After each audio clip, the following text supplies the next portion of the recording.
ये कहानी है दो दोस्तों की, और उनकी दोस्ती की शुरुआत हुई थी अभी कुछ दिन पहले हॉस्पिटल के कमरे से, जहां पर वो दोनों एडमिट थे। तो दोनों में से जो एक था, उसको अभी कुछ दिन पहले एक पैरालिसिस का अटैक आया था, जिसकी वजह से गर्दन के नीचे की उसकी पूरी बॉडी पैरालाइज हो गई थी और वो अपनी एक उंगली तक नहीं हिला सकता था। और पूरे दिन जो भी नर्स उसके पास में आती, वो उसको एक ही बात कहता कि मुझे कोई ऐसा इंजेक्शन दे दो जिससे कि मैं मर जाऊं, अब मैं और जीना नहीं चाहता, ऐसी जिंदगी का मैं क्या करूं। तो उसका जो दोस्त था उस कमरे में, क्योंकि वो चल फिर सकता था, तो रोज सुबह और रोज शाम को उस कमरे में एक खिड़की थी, उसके पास में जाकर के खड़ा हो जाता और अपने दोस्त को बताता कि उस खिड़की के बाहर क्या चल रहा है। बिल्कुल नीला आसमान है, सफेद बादल है, हल्की हल्की हवा चल रही है और कुछ पंछी उड़ रहे हैं। एक बहुत ही सुंदर बीच है जहां पर कुछ बच्चे मिट्टी के घरौंदे बना रहे हैं। कुछ लोग हैं जो वहां पर बैठे हुए बस समुद्र की लहरों को देख रहे हैं। कुछ लोग जॉगिंग कर रहे हैं, कोई एक्सरसाइज कर रहा है, कोई पतंग उड़ा रहा है। वहां पर एक आइसक्रीम की स्टॉल है जहां पर कुछ लोग आकर के आइसक्रीम खा रहे हैं। और सनसेट के टाइम पे जो पानी है वो पूरा गोल्डन हो जाता है और चमकने लगता है।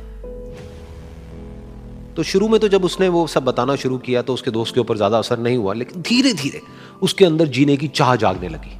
अब वो सुबह का इंतजार करने लगा कि जल्दी से सुबह हो और मेरा दोस्त मुझे बताए कि आज यहां पर क्या हो रहा है। कुछ दिन तक ऐसे ही चलता रहा। फिर एक दिन जब वो सुबह उठा तो उसने देखा कि सामने वाला बेड खाली है। फिर उसने नर्स को बुलाया और उससे पूछा कि क्या वो डिस्चार्ज हो गया है। तो नर्स ने कहा कि आपको तो उन्होंने बताया होगा, उनके पास कुछ ही दिन बाकी थे और कल रात को ही उनकी डेथ हो गई है। ये सुन करके उसके अंदर की उम्मीद पूरी तरह से टूट गई, क्योंकि सिर्फ उसका दोस्त ही था जिसने उसको बाहर की दुनिया से जोड़ा हुआ था, जिसकी वजह से वो जान पाता था कि बाहर क्या हो रहा है और ये दुनिया कितनी खूबसूरत है। तो कुछ दिन तक तो वो रोता रहा और उसने जीने की चाह छोड़ दी। लेकिन दूसरी ही तरफ से उसके अंदर कहीं ना कहीं एक नई चाह पैदा हुई कि काश मरने से पहले एक बार मैं खुद अपनी आंखों से देखूं इस खिड़की के बाहर कि ये दुनिया कैसी है। जैसे जैसे उसकी ये चाह बढ़ने लगी, उसको अपने अंदर एक अजीब सी एनर्जी महसूस होने लगी। और फिर एक दिन उसने अपनी पूरी ताकत लगा दी और किसी तरीके से वो बेड से नीचे गिरा और पकड़ पकड़ करके किसी तरह से उस खिड़की तक पहुंचा। फिर उस खिड़की को पकड़ करके वो खड़ा हुआ और खिड़की के बाहर देख लिया।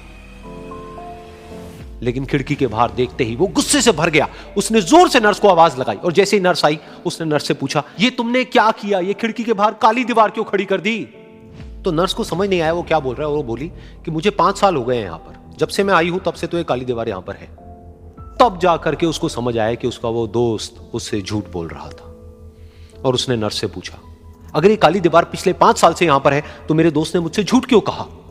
तो नर्स थोड़ा सा मुस्कुराई और बोली कि मैं ये तो नहीं जानती कि उन्होंने आपसे झूठ क्यों कहा, लेकिन मैं इतना जरूर जानती हूं कि जो भी कुछ उन्होंने आपसे कहा उसी वजह से आप अभी अपने पैरों पर खड़े हैं।